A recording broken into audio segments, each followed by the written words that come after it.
akan sedikit menjelaskan tentang politik Islam. Yang pertama, itu ada sejarah politik Islam.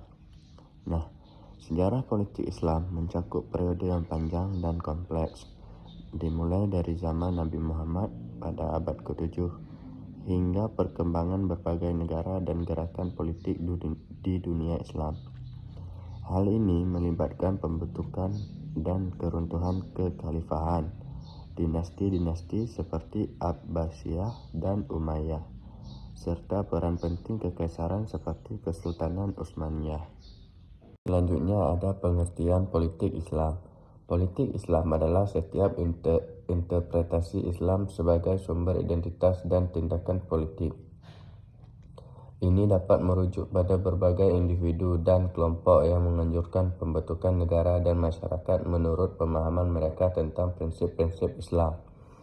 Ini juga dapat merujuk pada penggunaan Islam sebagai sumber posisi dan konsep politik. Politik Islam merupakan salah satu aspek kebangkitan Islam yang dimulai pada abad ke-20 dan tidak semua bentuk aktivitas politik umat Islam dibahas di bawah rubrik politik Islam. Sebagian besar penulis akademis menggunakan istilah Islamisme untuk menggambarkan fenomena yang sama atau menggunakan kedua istilah tersebut.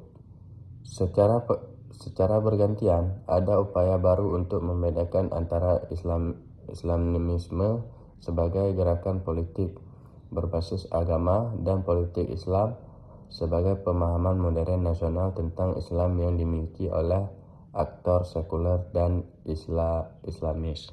Berikut ada kelebihan dalam politik Islam.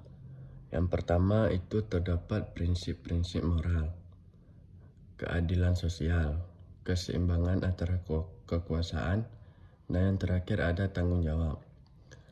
Jika semua 4 kelebihan itu bisa didapatkan, maka penganutnya percaya bahwa sistem ini dapat menciptakan masyarakat yang adil dan berkeadilan berdasarkan nilai-nilai agama Islam. Selanjutnya ada tujuan politik Islam. Tujuan politik Islam mencakup penerapan prinsip-prinsip ajaran Islam dalam pengelolaan negara dan masyarakat. Beberapa tujuannya melibatkan pembentukan pemerintahan yang adil, keadilan sosial, penegakan hukum berdasarkan nilai-nilai Islam, serta mempromosikan kesejahteraan dan keadilan bagi seluruh warga negara. Dalam konsepnya, politik Islam bertujuan untuk menciptakan masyarakat yang sesuai dengan nilai-nilai moral dan etika Islam. Dan yang terakhir ada kesimpulan dalam politik Islam. Kesimpulan dalam politik Islam mencakup aspirasi untuk membentuk tatanan sosial dan politik yang berdasarkan prinsip-prinsip Islam, dengan tujuan mencapai keadilan, kesejahteraan, dan keberlanjutan.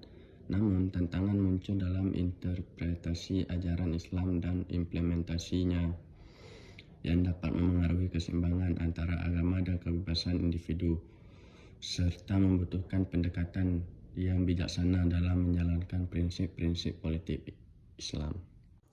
Nah, berikut ini ada beberapa partai-partai di Indonesia yang mengutamakan politik Islam.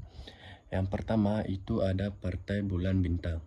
Partai Bulan Bintang adalah partai politik Islam yang mengusung platform kebijakan berdasarkan nilai-nilai Islam. Yang kedua ada Partai Umat. Partai ini juga merupakan partai Islam yang berkomitmen pada prinsip-prinsip Islam. Yang ketiga ada Partai Kebangkitan Bangsa. Partai Kebangkitan Bangsa memiliki dasar ideologi Islam dan merupakan partai yang aktif di ranah politik Indonesia. Yang keempat ada Partai Persatuan Pembangunan. Partai Persatuan Pembangunan adalah partai politik Islam yang telah lama eksis di Indonesia dan memiliki sejarah panjang dalam politik Indonesia. Dan yang terakhir ada Partai Keadilan Kesejahteraan. Partai Keadilan Kesejahteraan mengutamakan politik Islam karena memiliki dasar ideologi Islam yang menjadi landasan pembentukannya. Partai Keadilan Sejahtera didirikan dengan tujuan untuk menerapkan prinsip-prinsip Islam dalam kehidupan politik dan sosial di Indonesia. Dan itulah sedikit penampilan dari video saya. Lebih dan kurang saya mohon maaf. Wabillahi taufiq wal hidayah. Wassalamualaikum warahmatullahi wabarakatuh.